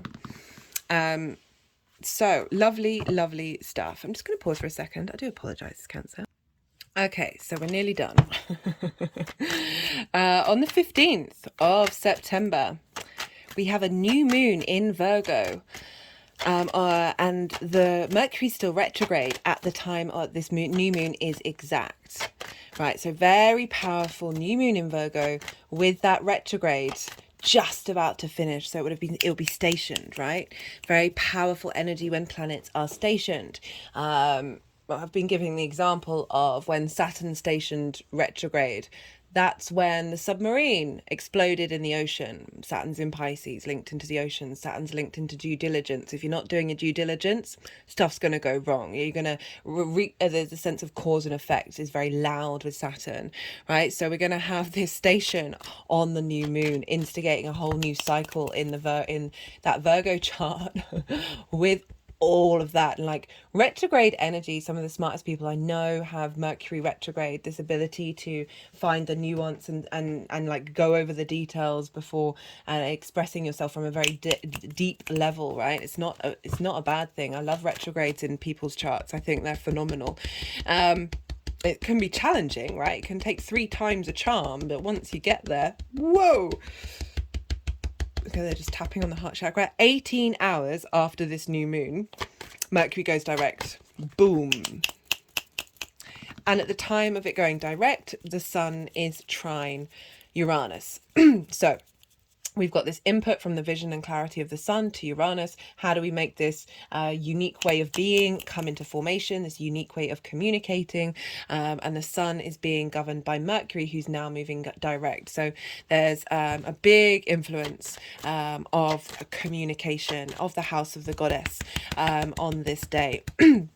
And not only that, but Lilith, Black Moon Lilith, will be at 1 degree of Virgo conjunct Mercury. So again, we've got that independence energy coming in from Uranus and the independent energy coming in from Black Moon Lilith, which is feeding into Mercury of like, okay, now we're moving forward, right? And we're moving forward with this ability to tap into our individual expression, right? Our ability to like, there's so many different myths around Lilith, but sort of the main energy, I mean, it's complex, and I love her for holding space for so many of the things that she's done, and her energy's been twisted so much, and it's been twisted by power structures, religions that seek control, can seek the desire for civilization, and for that we supposedly need certain things in formation where people are ticking boxes, and when people don't tick boxes, they are the scapegoats, right? So Lilith is the scapegoat of independence, right, of breaking away from societal norms, and I love that Lilith is conjunct Mercury at this time, as saying, no, you do you.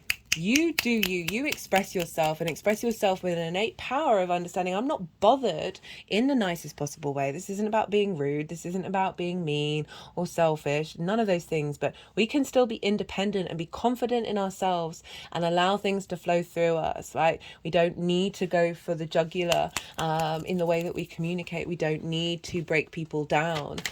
We don't need to cause suffering in order to be independent. That's just facts, right? Like, we get it so twisted out there, but there's a real sense of being able to express your pleasure, your that pleasure principle in the way that you communicate. So that ability to transmit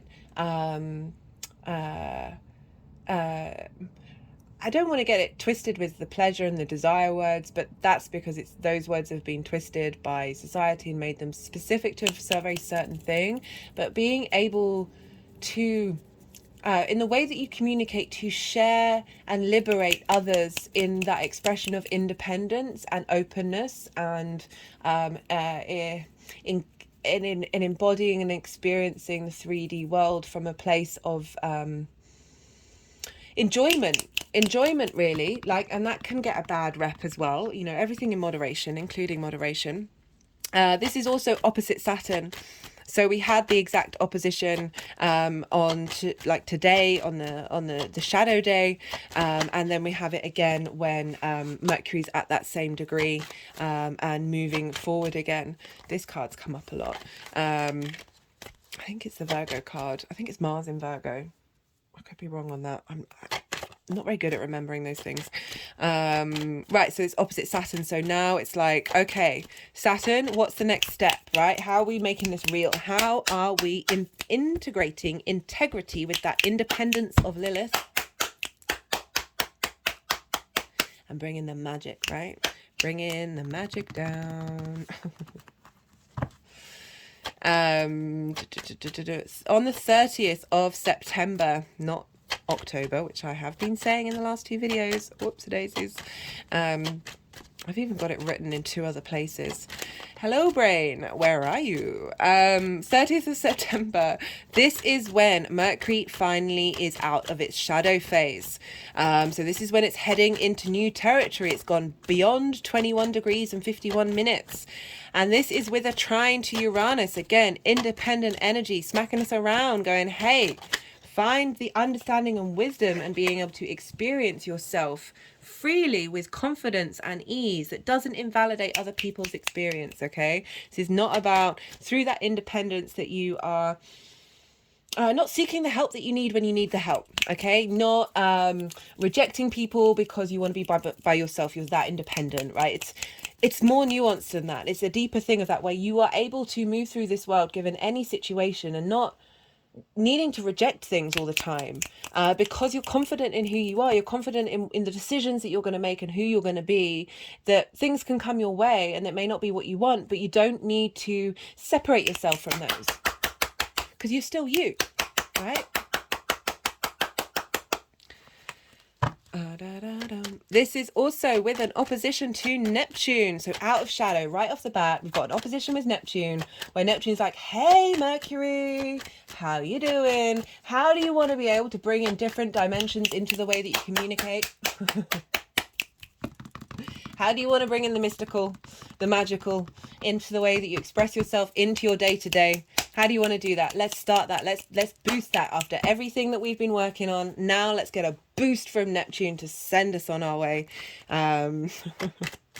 We've also got a trine with Pluto. So we've got a grand Earth trine with Pluto, Uranus, and Mercury. That's some power, right? That's some intensity, magnetism, transformation, this ability to move through the world with confidence, as I said, but not invalidating anybody else's confidence. You do not need to make people feel small in order to feel like you have the universe embodied within you, right? That's not the point, in my humble opinion.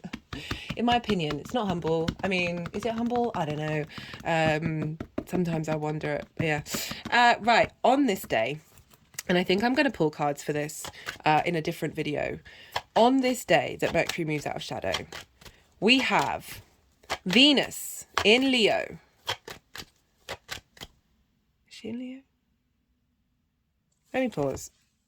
Yeah. She's completely out of Leo. No, she's in Leo. Sorry, my brain. I keep thinking this is the 30th of October. It's not. Venus moves, Venus is still in her shadow phase, right? So she's going to be leaving her shadow phase on the 7th of October. So this is a week before that. So she's still in shadow. So she's getting all this juice from Mercury. You know, this is, what am I trying to say? Right, Venus is conjunct Juno, commitment, sextile Mars, and the South Node, because Mars is in Libra. She's trying the North Node, and on the North Node is this moon.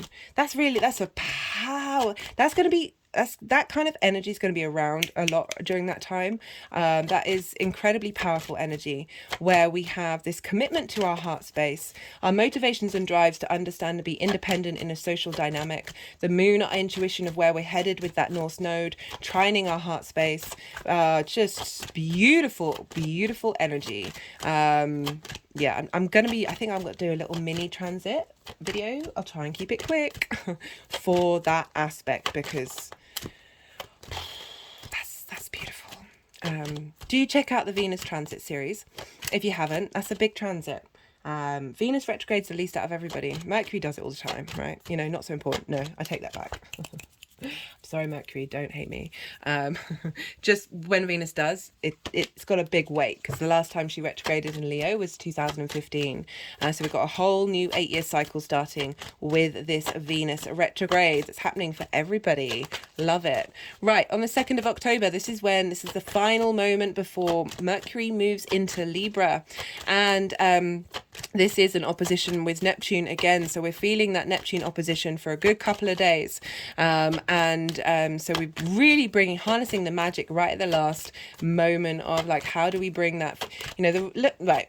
So let's talk about Neptune for a bit, tiny bit.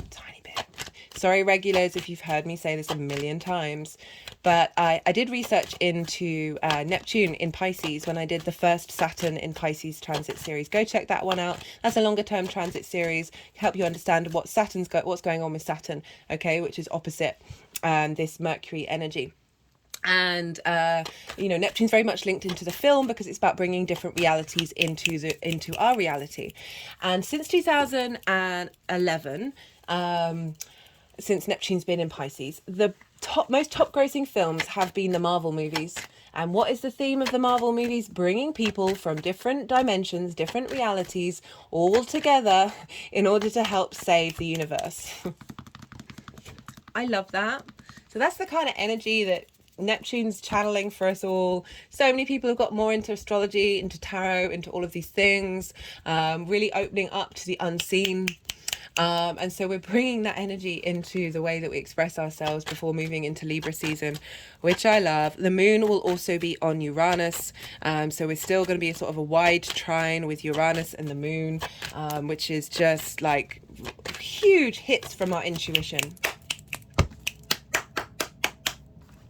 Okay, that's everything.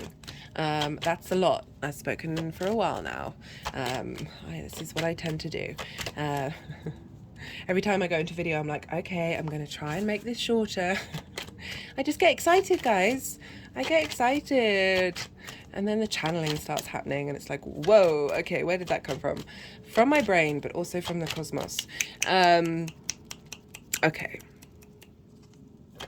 That's everything. That's everything I want to say. Look to where your Mercury is. Oh my goodness, I forgot to say that in the other videos. Look to where your Mercury is. Because wherever Mercury is in your chart, the sign that it's in, the energy of that sign, as well as the house and the themes of the house that it's in are going to show up in relation to this transit, right? Okay, so it's the same Mercury as what's transiting now. And so that's going to have an influence for you in your personal chart and how it's going to reflect for you. So do look to your chart and see what's going on there. Okay, I'm going to go quiet now because I've been talking for ages. You've had your day yang side of the side of the video. You've had everything go, go, go, go, go, go, go.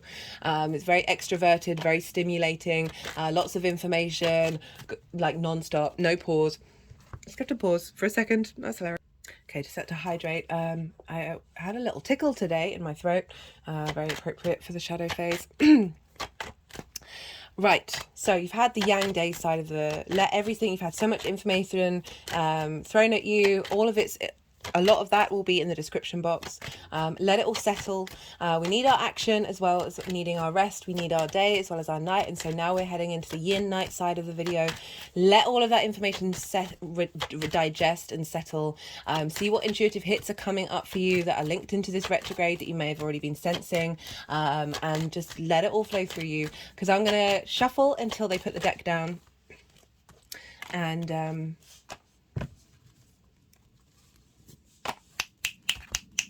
okay, they just put the deck down. I'm going to go quiet because they're going to do some energy work, and then they're going to move the cards around. And when they move the cards around, I have to soften my mind because it's difficult to channel in that way, think and talk at the same time, at least in my current state of progression of the channeling. Who knows what may be in the future. Anyway. So this is when I go quiet. So they're going to do what they need to do. Then they'll put the cards into the piles that they need to be in. And then I'll come back round and I'll bring in the tarot into everything that I've just been talking about. If I get any intuitive hits, I will say them out loud. Yeah. So now let's have this moment of stillness, shall we?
Okay.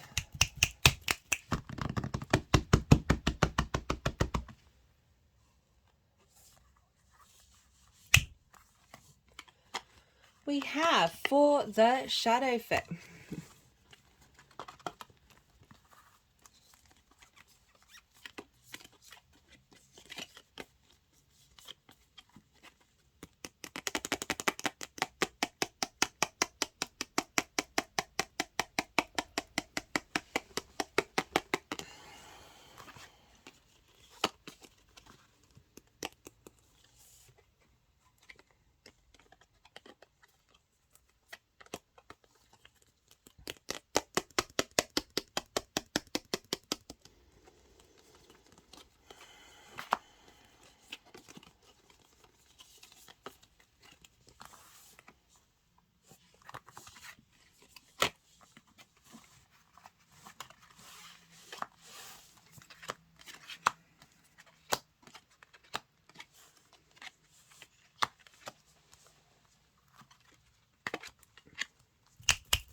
Okay, Cancer.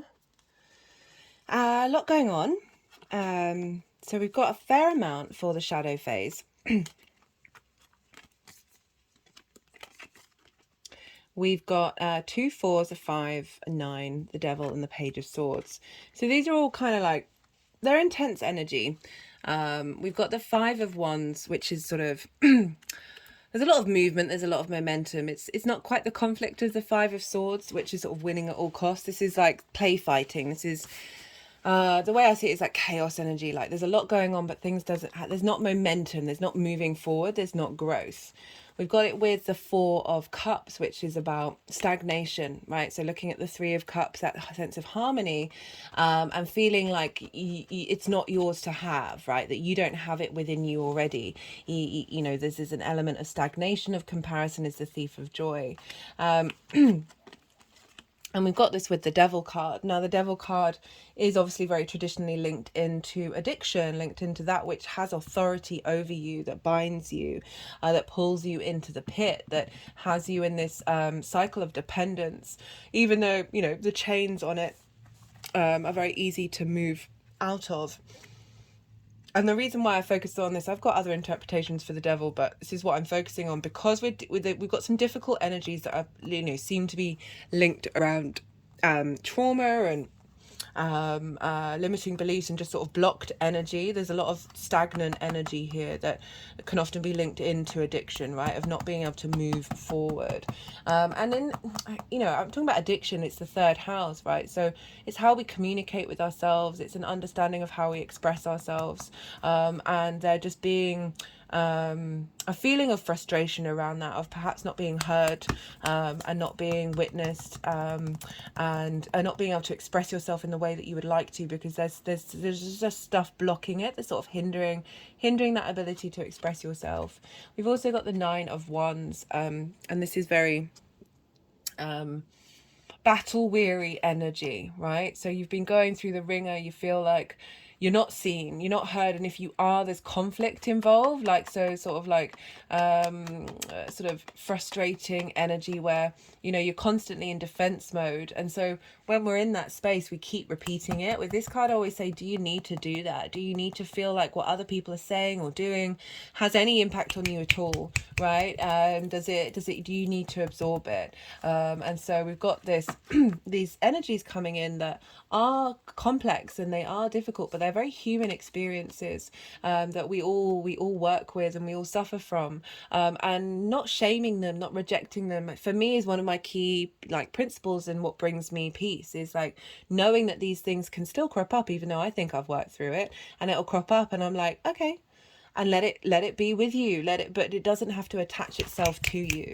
And that just takes practice, that really does. And with the retrograde showing up, is saying you've now got time to work on that and revisit that. It's not only like communication with the outside world, and when I say communication, it's not just talking, it's like the way that we express information, right? And on like doing it regularly.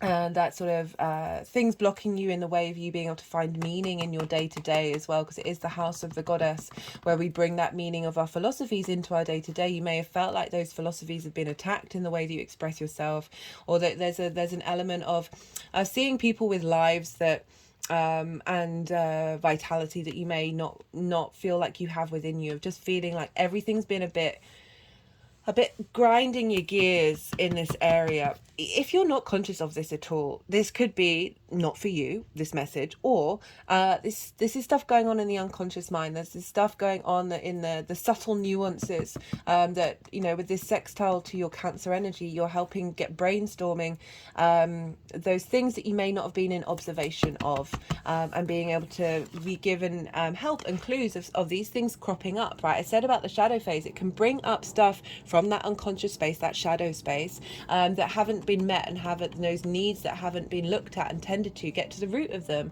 get to understand what's underneath all of that. Of, you know, for me, everything is from love, right? Or the lack thereof, and finding that love within yourself. And it really, you know, talking to yourself as if you're your own beloved could be a really lovely thing to do, right? Rather than seeking that from the outside world. We got this with the Four of Pentacles and the Page of Swords.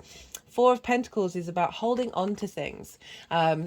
Holding on to things that make you feel safe that might not actually be safe. Okay, that's one of the traditional, you know, there's one of the traditional ways of looking at it, of holding on to old ideas of the way that you communicate.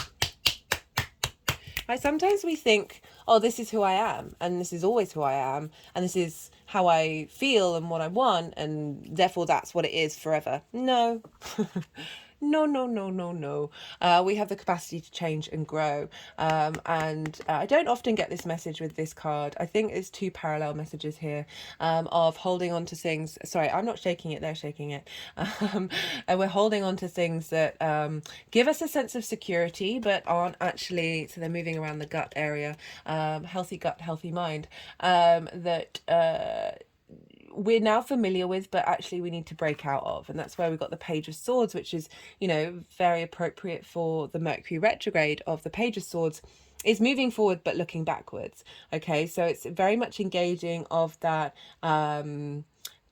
that very useful tool of contemplating the past in order to help us move forward, but do be mindful to be in the present at the same time. The other message for this card is getting into your own power, right? So this journey, whatever's coming up, whether it's conscious or not, is also facilitating you to step into your own power, that own sense of, rather than the sort of what you feel are things that have authority over you that aren't actually you, that this shadow phase is bringing those things up and helping give you clues and messages to understand that which is serving you, and that which needs to be transmuted and given some love, right? And retrogrades are a great time of that, especially in the way that we communicate. So of the Mercury retrograde. Right, so we've got for the retrograde phase itself. Now, I love the shift of gear of this energy. Okay, so we've got the Page of Wands, we've got another page. We've got the Temperance card, that's also come up a lot, which is super appropriate.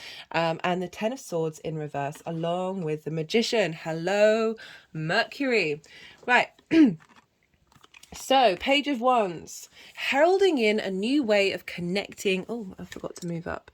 A new way of connecting to your passions, your drives, and your ability to express them. Okay, this is about going on a journey, going on an adventure. There's excitement here, there's thrill coming in. So this is the retrograde phase of like having worked through and uncovered some of the trauma, now we're starting to look at things differently, right? The Temperance card, this is alchemy.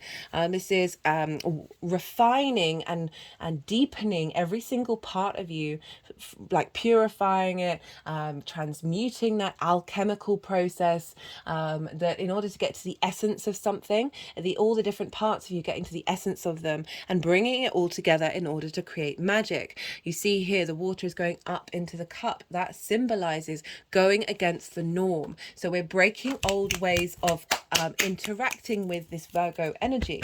We're breaking old ways of that ability to have, how do you express yourself, right? Virgo can be very self-critical, okay? Virgo can feel, there can be a lot of judgment involved with Virgo of how that gets expressed, of like, and it's usually coming from a space of frustration or a lack of love, the working through that, of still being at peace with yourself in the way that you observe the world. So Page of Wands, very useful energy, very fresh energy. They've just got a hold of the wands. They've just got a hold of that fire energy, that transmutable, heralding messages that are transmuting old ways. You remember I talked about the fire with the Vestal Virgins, of fire can burn things down and order, and also provide light and support and nourishment, right? So heralding in new ways of transformation. And so in order for you to work with and temper and spend time in this cultivation of self and expression of self, we've got this crowning, this retrograde, which, you know, I was talking a lot about that Vesta energy in Gemini, of squaring Mercury at the point of the retrograde. Of instigating a change of karmic contracts, of instigating a new dynamic in the way that you express yourself that isn't based off those limiting beliefs and those trauma responses. We've got the Ten of Swords in reverse with the Magician. This is Mercury's card, the Magician. The Ten of Swords in reverse, you see here all the swords, they're all along the spine, and we hold a lot of karma in our spine, and that's why the human race has, you know, serious back issues. That these swords are all in there, right? Like karmic blocks, karmic contracts, air, mind, words, things that somebody said to you when you were at school that may have blocked your ability to move at peace in your local environment, right? Okay, and feel comfortable and feel safe. These swords are falling out. Those karmic contracts are getting released. And now the Magician is coming in, right? Of saying you have all the resources you need to transform your being, right? You know, that working with all the elements, understanding of being able to take action now. There's an activation point, there's a release point of with these swords falling out, of saying, well, now you're ready to go, right? So we've always going to have karmic contracts over and over and over again, but some of them have been really heavy. And when we get tens, this is very much symbolizing something being released that has had a lot of you know, immobilization. You felt immobilized, all right, and not feeling supported, right? This is betrayal, and however that's shown up, that's blocked you in your ability to manifest in the world and go about your day to day with a sense of purpose and a sense of vitality. For the direct motion of Mercury, so we've like you see here, we've got a complete shift of energy, right, from that first pile. We've got the Queen of Pentacles, we've got the Two of Cups, the Lovers, and the Queen, and the Nine of Pentacles. So big earth energy coming in here. So the Queen of Pentacles being able to nourish the journey that you've been going on with this, right? So the Queen of Pentacles, she's very good at giving advice. This is about being able to listen to your own advice, being able to listen to advice full stop, right? And being able to nourish the way that you communicate and bring it to a state of abundance, right? After everything that we've been learning, we're now able to cultivate and bring in a sense of love and unity, okay? So this is balance in the emotional body, masculine, feminine, and spirit. See here, we've got the caduceus. This is the tool of Mercury, right? This is used in pharmacies and doctors as a symbol of healing. It's also the two entwined snakes linking into Kundalini energy. Kundalini is along the spine, okay? So that's been some karmic contracts will be released during this time that is allowing this flow of this unity of, we have all these energies within us, right? Of bringing them all together and nourishing them in order to make decisions. that serve you in the long term, which is the Lovers card. This is the Mercury card. Sorry, the Gemini card. This can be about love. For some of you, this might be instigating a new way of loving your local community, loving your day to day, loving the way that you communicate, right? From a higher perspective of really, you've got all the information that you need. You've been able to understand where these blockages may have been, and then where this revamp is coming in and bringing in these downloads from the cosmos that is letting you know that you are so much greater inside of yourself than you could possibly imagine. And we've all signed up for this journey to experience these blocks, and this is just the rodeo that we're on. But this is activating a whole new cycle of integrity and bringing magic into the 3D world. The Lovers is all about crossroads. Right, I have this orange here. It's an offering for Mercury, and you can. Wednesday is Mercury's day. I'm going to do a introduction on Mercury and what sort of things to do. That going to a crossroads, going to a point where you make decisions, where based on your information you make a choice. Okay, this is about choice. That's a really great time on Wednesday to go to a crossroads and like put up an offering to Mercury and saying, I'm here, I see you, I would be grateful for facilitation, or ask something specific. It's completely up to you. But this is acknowledging that this moving forward phase, you're getting the information that you need in order to make decisions that are serving you in the long term. This is and it's doubly backed up by the 9 of Pentacles, which is being able to make decisions. This very independent energy, being, so much independence energy is coming through with all of these transits. This is why these cards come up so much. That being able to make decisions that serve you in the long run, right, that bring you this state of abundance. The Queen of Pentacles is nourishing this journey that you're on, and the 9 of Pentacles is showing up, right? This whole journey is facilitating you being able to communicate from your place of truth, okay? That serves you. It doesn't invalidate other people. It doesn't mean not helping people, but certainly making wise decisions to help move you forward. The energy manifesting moving forward. So not only do you have the Magician, but you got the High Priestess, right? And so the Magician, the High Priestess, like this is innate inner confidence in your intuition, right? This is the Moon's card. You are ruled by the Moon. This is a knowing, having gone through this journey of trying to control, or being there's difficulties, a frustration. Like the Devil card is about control, right? And so the more that we control our environment, the less the universe can get in. That this is like, she draws things towards her. She knows what, she knows she has everything within her, and therefore what she draws towards her is meant for her. A deep connection to your intuition. I love that coming up for you, Cancer, because one of your rulers is the Moon. Of really allowing yourself to that gut energy of the intuition, okay? So of the Virgo intuition, which is then being fed by the Moon of the High Priestess, of really allowing yourself to tap into that power that is innate within you and let it express itself without needing to control the situation, needing to worry about having to control, worry about mistakes, or worry about the things that you've done, and get a little bit confused in the way that information is being passed to you. There's a real sense of knowing here. I do really like this combination, especially with what I was talking about with Vesta in the 12th house of releasing those soul contracts. I just think that's really beautiful, like giving you the understanding that you have the resources you need. And like, even though and then after that, like the High Priestess, like she's like, I know I have those resources, I don't need to take action, it's coming towards me. So I love that. Okay, I'm gonna pull some clarification cards, some confirmation cards, and let's see what wants to come through. This is the numerology deck. All the decks are in the description box if any of them take your fancy. Let's see what wants to come through for Cancer.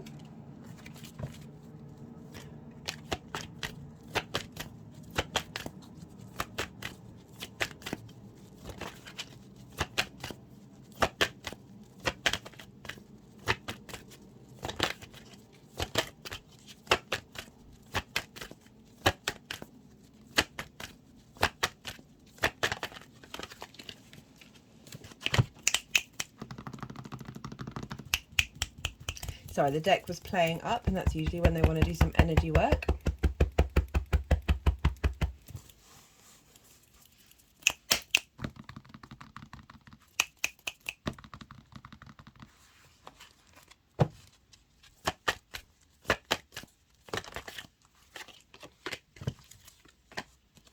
Okay, we've got abundance coming up. So an abundance in the way that you express yourself that's coming from your true nature, an abundance in the way in your day to day, and feeling like empowered by your day to day rather than potentially overly critical of the situation, of the environment. Got children, lessons, so that might be for some of you. You know, it is linked into schools, sort of like early years of teaching. Let's pull another one for that.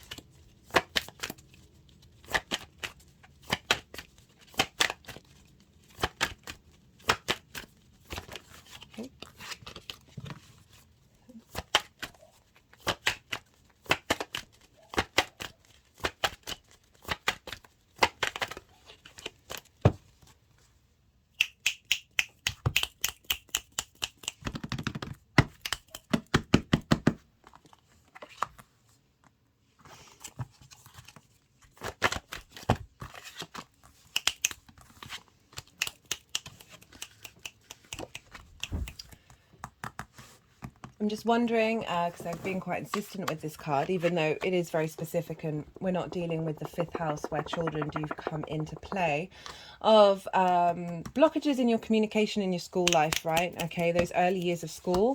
That's why I'm saying, like, even if you aren't aware of these things in our unconscious space, there can be lots of things that may have blocked that that energy of you being able to enjoy your local environment in the fullest, right? And being at peace with it.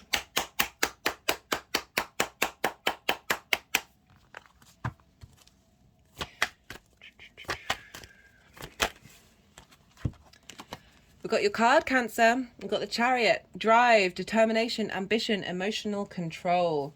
Okay, so emotional control in the way that you communicate, and through that understanding and that confidence in yourself, abundance comes through. Love that for you. Okay, I'm going to leave it at that, Cancer. I feel like that was a really clear message. I don't feel like there's anything else that needs to come through right now. If this resonated in any way and gave any kind of support, empowerment, understanding, there are lots of things that you can do to help the channel. This is a growing channel, and so all interaction with it helps the YouTube algorithm go, hey, let's push this out there into the world. Liking the video is one of those things, leaving a comment is another. Be good to yourself, Cancer, be good to those around you, and most importantly, be well until we meet again.